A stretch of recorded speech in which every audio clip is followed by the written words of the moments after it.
only are we a fringe movement, we are becoming mainstream. Mainstream, and Lord help us if this movement it has already penetrated national politics with congressional leaders, Senate, House of Representatives. But Lord help us if this movement has a great impact on who we elect as president. And that's my greatest fear, is that we will elect a candidate that has really given a platform to the alt-right. And if we do that, then of course the future of race relations in this country is very much in question.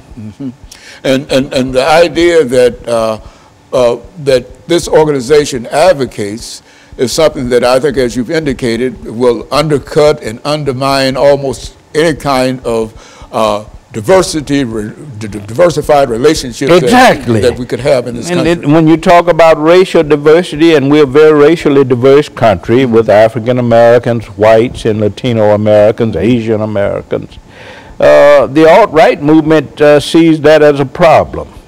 And many of them, as I said earlier, are talking in terms of a white homeland. So we have to be careful with the attack on racial and ethnic diversity. The attack on political diversity are very much, people on the alt-right are very much suspicious of mainstream politics.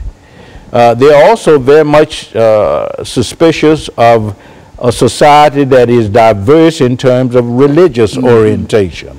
And we are a society that, you know, we have Christians, we have Muslims, we have Hindus. We have a constitution that allows us to have that. And so anybody who would go against that is basically against the United States Constitution. When you don't stand for religious liberty, then you're against the Constitution. Yeah, religious liberty, ecclesiastical independence. We are a nation that supports those kinds of principles on the basis of our Constitution. So the alt-right opposes that kind of diversity. And that's what we have to be very careful about. We have to understand that perhaps these elements have already penetrated law enforcement, have already penetrated the criminal justice system. We want to be careful that they don't penetrate the whole of national politics. Because if they do, with their anti-black, anti-Jewish, anti-Muslim, anti-feminist, anti-political correctness rhetoric, if they achieve prominence on the national political level, then we are in trouble. And you think that Mr. Trump is in a position to create that kind of trouble for all of us with their support? Is that yes, interestingly enough, the alt-right has embraced him, and they view him as a model for what they are about. David Duke of the Ku Klux Klan, neo-Nazi elements view Donald Trump as their man. And so we have to take that seriously and try to understand that we are possibly going back. We're turning back the clock. We are a nation, we are in 2016. We want to move forward.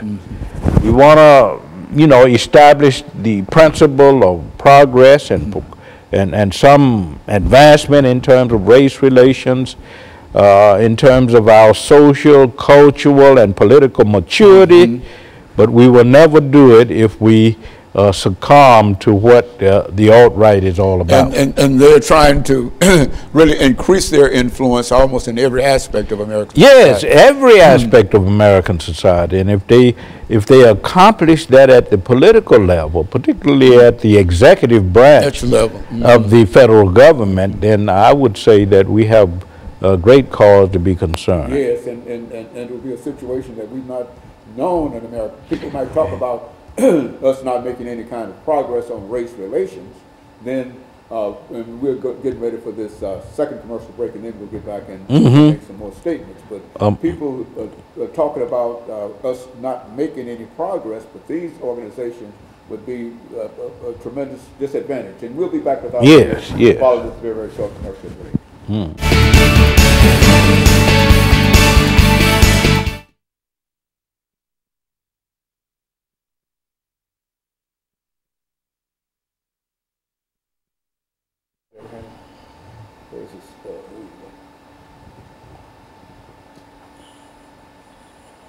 It's on. Talk for me. Hello, I'm here. Mm-hmm. With the signal.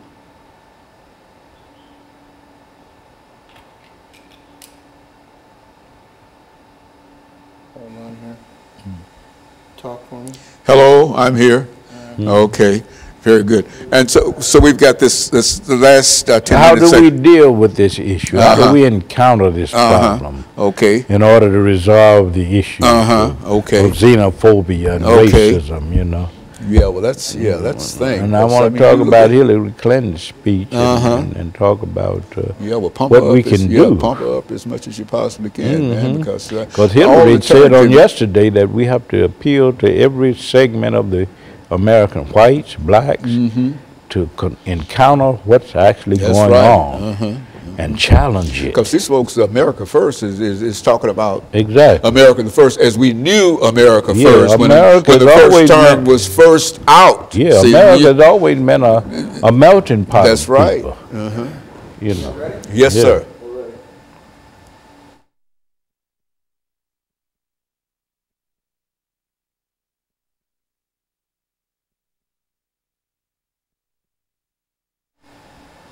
Thank you, and welcome back to the final segment of the show for today.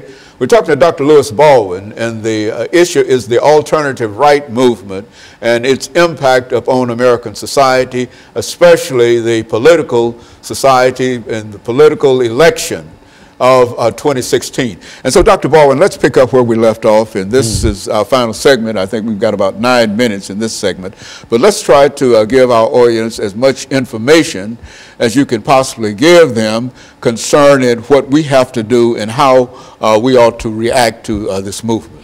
And make it serious. Yes. This is a serious. Yes, I think we have to react on a number of levels. This movement, of course, uses, as I said, the websites, social media, to advance its ideals, its values, its ideologies. So what we have to do is to use social media also to counter this kind of movement. We also have to appeal to our political leaders like Hillary Clinton and others, Democratic Party, Republican Party, to really face what's happening. Hillary Clinton made this speech, I think, back on August 16th about the alt-right, trying to warn us about what's happening in terms of its program of anti-immigrationism and anti-diversity and anti-multiculturalism. So what we have to do is to take this seriously. I don't think we are very serious about our response at this point about what's going on. We need to understand that what is happening with the alt-right is really a normalization of hate speech. And not only a normalization of hate speech, but the idea of bringing some intellectual respectability to hate speech and white supremacist rhetoric. And that's not what we are about in this country. We are a country that resulted from a melting pot of races and ethnic groups. Blacks, African people, Asian people, Latinos, European peoples. And we need to understand that that's what we are about. That's who we are. And if we understand that, I think we will counter any movement or oppose any movement that seeks to divide us on the basis of race and ethnicity and religion, which is what the alt-right movement is about. We are facing a challenge. And if we don't deal with that challenge through social media, the internet, through our politics, etc., then we'll go back, I think, to the 1920s and 30s in terms of race relations. Do you believe, Dr. Baldwin, that this is the most serious threat that we've had against American democracy since emancipation? Exactly. I think this is the most serious threat. I think the most serious threat to our existence as a nation is internal. We talk a lot about ISIS and the external threats with Islamic terrorism, and that is a threat. But I think the greatest threat to our survival as a nation is internal. And it results from the alternative right and from the more radical right-wing, conservative, extremist movements that are against diversity, that are promoting white supremacy, xenophobia, anti-Semitism. I think that's our greatest threat. Nations, great civilizations are often destroyed from within, not from without. So we have to be concerned about what's going on in our society, and while realizing also that there are external threats. And so in a real sense, we've never had to really face anything like this alternative right, and especially its ability to sort of move into the regular political organizations, the regular political parties. All the other times, these were generally third-party movements and et cetera, et cetera. Fringe movements. The fringe movements. Yeah. But this movement has somehow climbed into, into the political process, and it sort of considers itself one of the two major political parties. Exactly. It appears to me. Not only the political processes, but as I said earlier, law enforcement, criminal justice system. We see the penetration of this alt-right movement at all levels. And if we're not careful, we will destroy ourselves. Not forget about it, but we have to understand that the greatest threat to our survival and welfare as a nation may not be ISIS, may not be external terrorism. It might be the kind of domestic terrorism and the kind of extremism that exists within our own nation. And that's becoming more and more apparent. Exactly. And sometimes some of the things that you would have thought would never be possible prior to the last year and a half now seems to be something that could possibly happen unless we are resolute in terms of how we try to. What should we do now? In terms I do think that we need to take seriously what politicians like Hillary Clinton are telling us about the alt-right. We need to also appeal to the white community to become more conscious of what's going on and to use the resources of that community to counter what's going on. See, people of color cannot deal with that issue alone. You have African Americans, you have Latino Americans, you have Asian Americans, and all are potentially targets of the alt-right because they are against diversity. They are against multiculturalism. And what we have to do is to call all Americans to the task of speaking out against any form of intolerance and bigotry, which is what the alt-right movement is about. We should speak out against the restoration of any kind of white supremacist doctrine or white supremacist practices.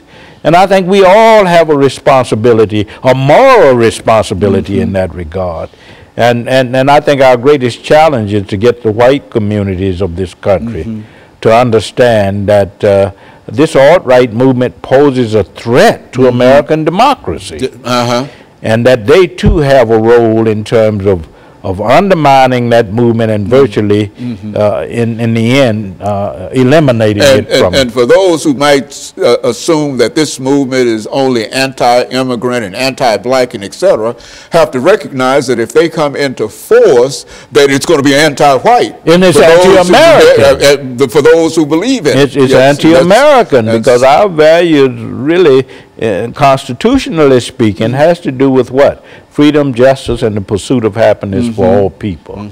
And you can't have that with a movement that preaches white supremacy, that embraces nativism and xenophobia, white nationalism, that calls for a white homeland. We can't have a diverse society that gets along in harmony, that advances its welfare, if we're going to allow movements like that to survive and to sustain themselves. You know, Dr. Baldwin, I guess the strange thing about it is that when I first heard of this movement, I sort of thought of it as a fringe movement. But now this movement is really becoming one of the most important movements in American society. It's becoming mainstream. And it has almost regularly captured the one of the political parties, one of the great political parties of this time. It's only that far. And not because of the moderate Republicans, because people like George W. Bush and his father, George H.W. Bush and Jeb Bush and others, who are moderate Republicans who are legitimate conservatives. But they recognize the But they importance. recognize That's right. that what's happening here is a mindset of extreme right-wing Republican conservatism. And even they reject that because they understand that it has a lot to offer in terms of dividing our country rather than bringing us together. Very good. And Dr. Baldwin, let me thank you for bringing by that information. And let me encourage our audience to tune in again next week for another informative edition of Comments. Thank you and good morning.